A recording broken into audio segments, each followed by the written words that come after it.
Today's episode, for one final time, brought to you by Conduit Clothing Company. A huge thank you to our friend Evan at Conduit Clothing for partnering with the AM Update. Thank you for actually responding to this campaign. A campaign that's centered on a company that wants to give you some really nice clothing with a really cool logo and an even better mission to get a Bible into as many hands as possible. And hopefully starting some spiritual conversations that are going to start to change your family, your friends, your local communities, and outward and onward it goes. That's the whole goal of the company. It's not just selling really nice clothing. It's to spread the gospel and to make those spiritual changes on the soul-to-soul level. So thank you again to Conduit Clothing for partnering with me here on the AM Update.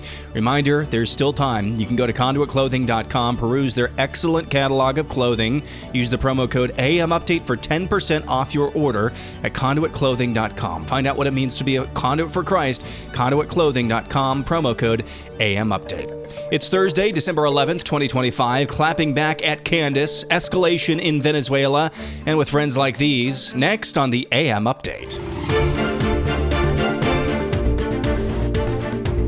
The widow of the martyred Charlie Kirk, Erika Kirk, spoke on Fox News yesterday, finally addressing, without naming names, but everyone knew who she was talking about, finally addressing the wicked, demonic, and lower-than-low continued attacks from one Candace Owens on a number of individuals who have really nothing to do at all with the just gruesome martyrdom of her husband, her late husband, Charlie Kirk.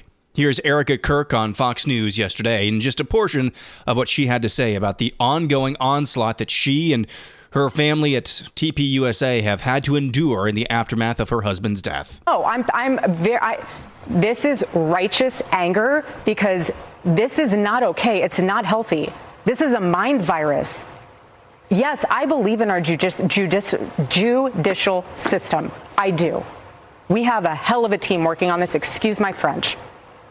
But this is not okay. So you want to put these people back in the box where they've been creeping from? I don't care what box you're in.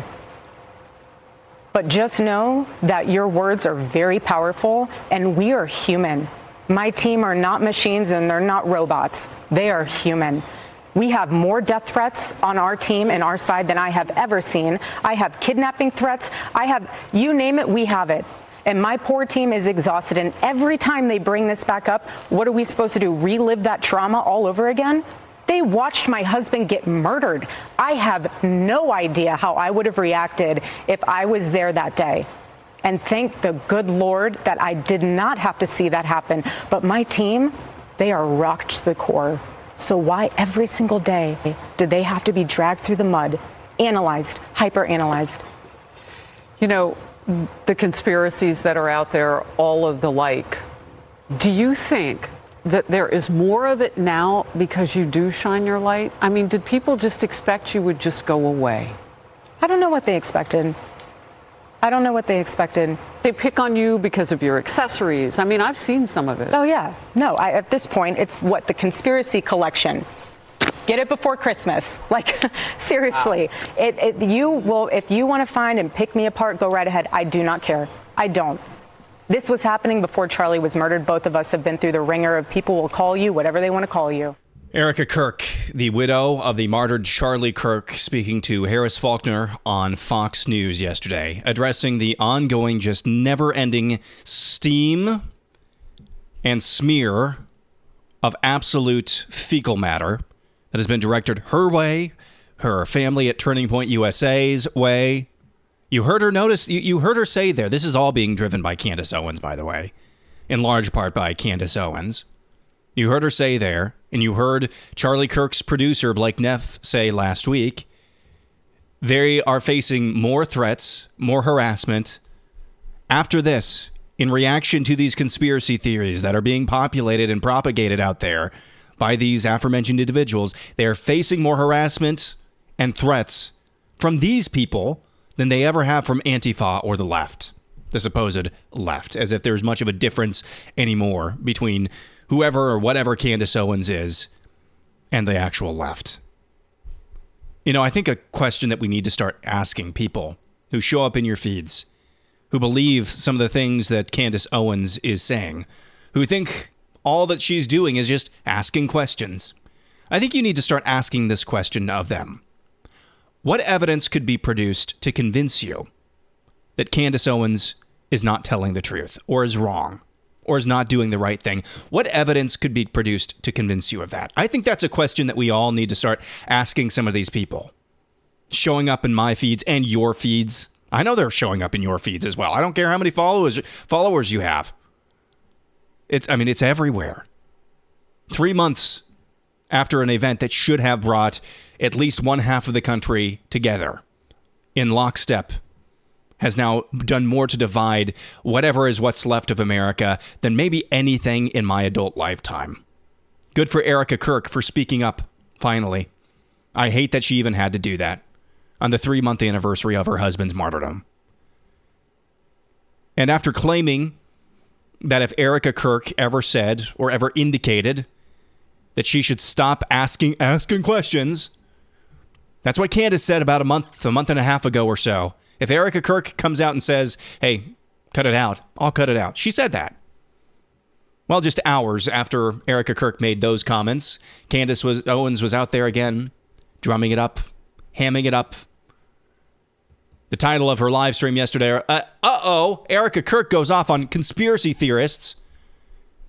And the thumbnail says, I think they're talking about me. Just playing this up for all that it's worth, making as much money as she possibly can off their gruesome and brutal death. Nothing has disheartened me, maybe, in all of my time covering politics. Covering this, what I thought was and hoped was a worldview battle royale more than what we have seen. And it's not Candace herself. It's how many people actually believe her or believe that she's doing something righteous on any level here. Could not be further from the truth.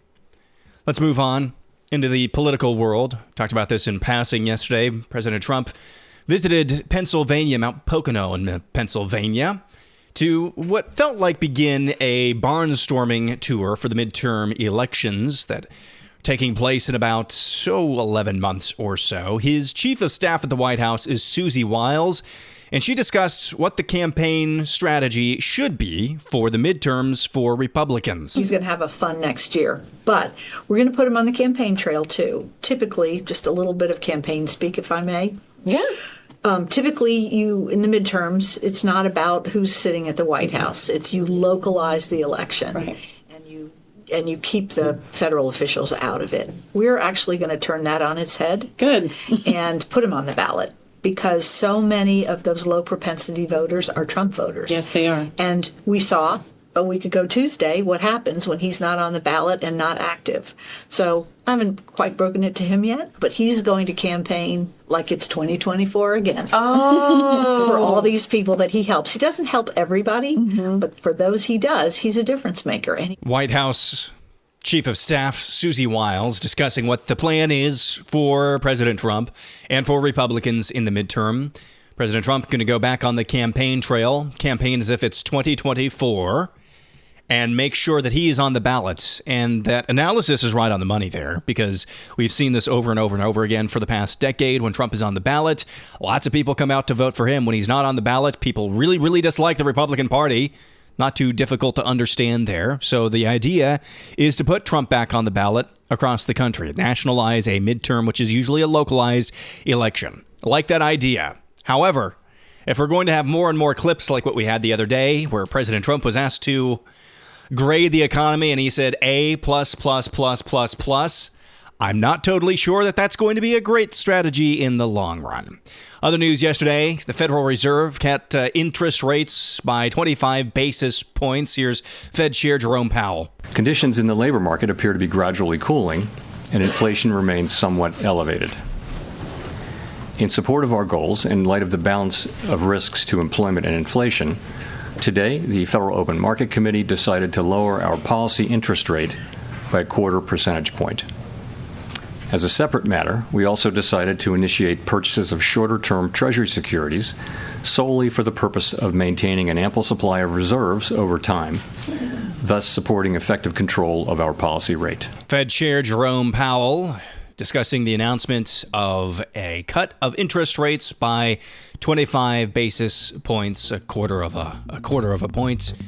Interesting developments nonetheless. I saw some reports saying that I'm not really sure if we would see the Fed cut interest rates again. It sounds like begrudgingly did so once more. When we come back after the break, an escalation in Venezuela. This one's a humdinger what the United States did the other day. Also taking a victory lap on immigration and border security. And with friends like these, that's coming up next. Finally, one more time, want to remind you, today's episode, as so many episodes over the past 3 months, brought to you by Conduit Clothing Company. For just a thank you to Conduit Clothing and Evan for partnering on the AM Update, would you do me a favor? Do one more visit over at conduitclothing.com, peruse their excellent catalog of clothing, and if something catches your eye, go ahead and just put it down into your cart. Just make a note of it at the very least, because I promise you, if you buy their hooded sweatshirt, if you buy their flex fit trucker's hat, their dry fit long sleeve shirt, you're going to be really, really pleased with the quality, and you're going to want to wear it over and over again. And hopefully that evocative Conduit Clothing logo will catch the eye of somebody who needs to have a conversation about spiritual matters. And there you go. There's that opportunity for a conversation. Plus, every order, as you know, ships with a hardcover ESV Bible for you to give away, not for you to keep, for you to give away with somebody who you're trying to have these spiritual conversations with. So I want to encourage you, go to conduitclothing.com, use the promo code AM Update. Find out what it means to be a conduit for Christ. Conduitclothing.com. You can build the parallel economy while supporting a company that has a really cool mission, one that involves you. Conduitclothing.com. Use promo code AM Update at conduitclothing.com. Again, a huge thank you to Conduit Clothing for sponsoring the AM Update these past several months. Certainly seems like some escalation with the country of Venezuela. The U.S. has seized a Venezuelan oil tanker. It's according to President Trump on Wednesday, marking a sharp escalation in tensions with that communist dictatorship. The move is likely to further strain relations with Nicolas Maduro's government, which is already subject to extensive U.S. sanctions targeting Venezuela's oil sector. It comes after U.S. military strikes have targeted alleged narco-traffickers near Venezuela at least 22 times since September, killing 87 people. Trump said at the White House, quote, "We just seized an oil tanker on the coast of Venezuela, large tanker, very large, largest one ever seized in action." The seizure was led by Coast Guard and supported by the U.S. Navy. The Coast Guard and U.S. Southern Command directed media back to the White House, which couldn't be reached for more specific comment. So it certainly seems as if things are escalating. I mean, that's a big any oil tanker is big, obviously. To seize one, that's almost an act of war, which some would argue blowing to smithereens narco-terrorists might be an act of war. I don't think so. I think that's just smart. But this definitely seems like an escalation in tensions. By the way, there was that story earlier this week.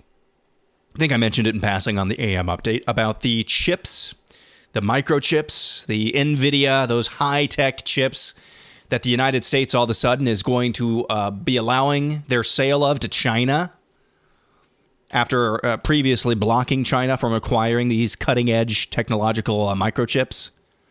I think there's more afoot there. I think one of two things is going on. The second thing, I'll start with the second thing, and I think this is the much less likely scenario. I think it could be the United States is just so far ahead in technology, in manufacturing all of these microchips, that in designing them as well, that are needed for all of these advanced artificial intelligence applications. We might just be so far ahead technologically that these so-called leading edge or cutting edge chips that we're now allowing their sale of to China are not actually that all that cutting edge. That's one possibility. I don't think that's very likely. I think the other possibility is far more likely is that things are not going well in China domestically. Kind of like a wild animal in a corner. They might lash out at Taiwan at any given moment. That kind of thing. And at the exact moment, actually, that the United States has great percentages of their armed forces amassing in the Caribbean to apparently take over Venezuela or something. I don't know. We can't really be defending Taiwan right now and trying to do this action in Venezuela. I think that might be going on. I think that's a possibility, or at least two possibilities of what's going on with that other story from earlier this week regarding those NVIDIA chips that we're now selling to China. Just a quick aside there. President Trump at the White House again took a victory lap on the issue not only of immigration, but border security specifically. And he's right here. This needs to be talked about more often from the White House and Republicans at large. I think it's also about still the border. You have to remember the job. You know, the sad thing is for 7 months, we've had no people come through our border. Nobody can even believe it.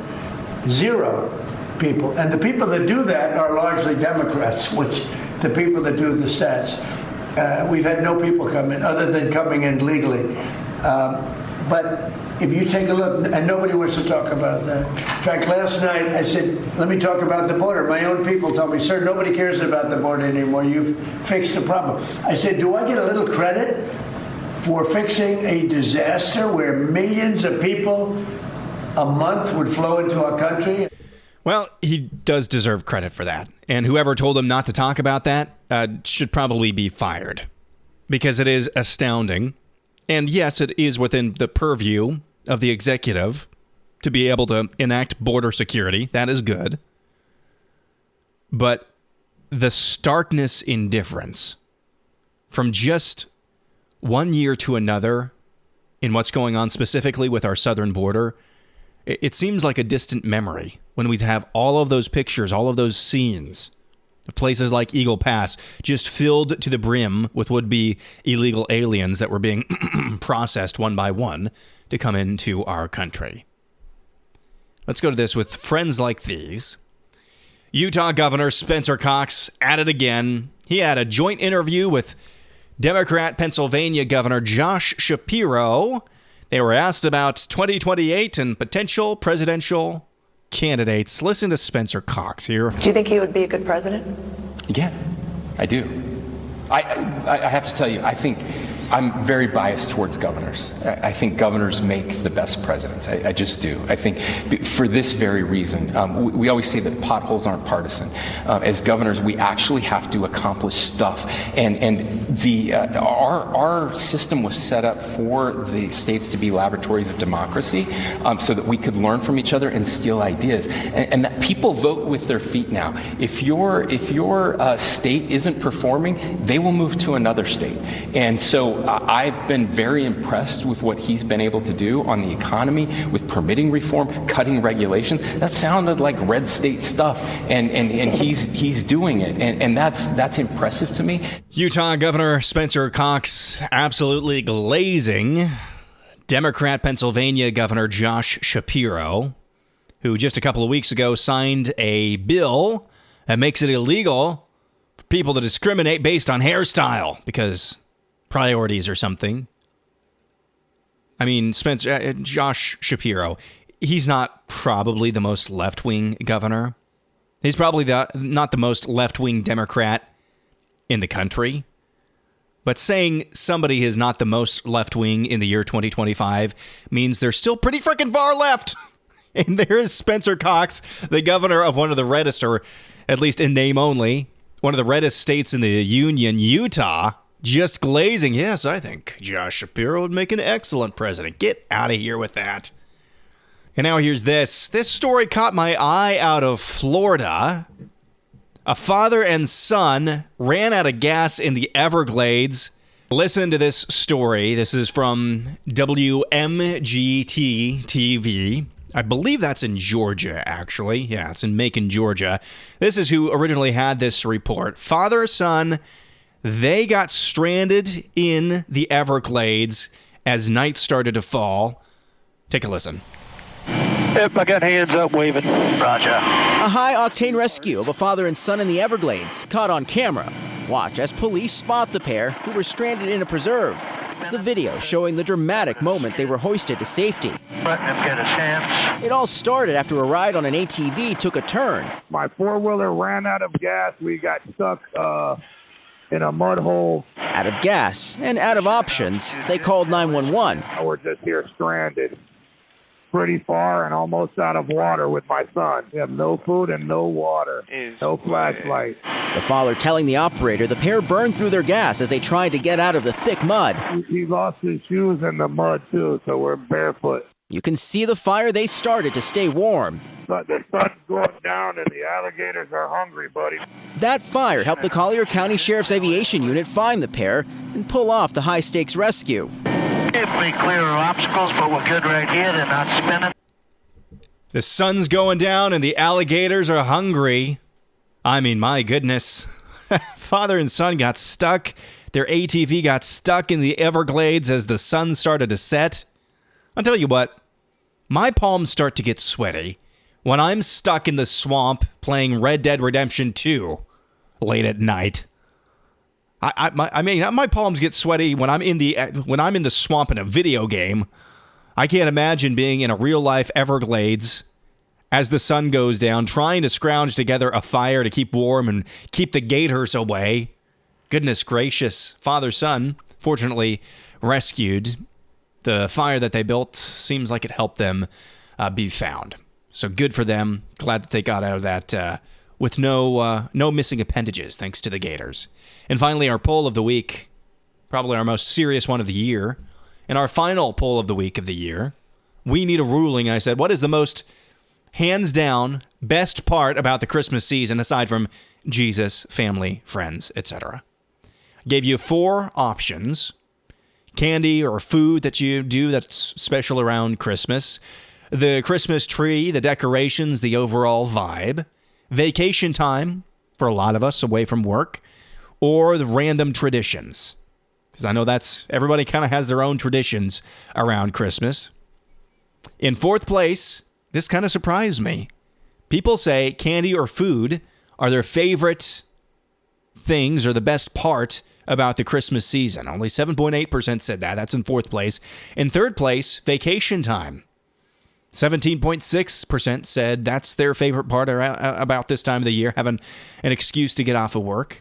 In 2nd place, random traditions. 31.4% of you say this is the best part of this time of year. And finally, in 1st place, the tree, the decorations, and the vibe.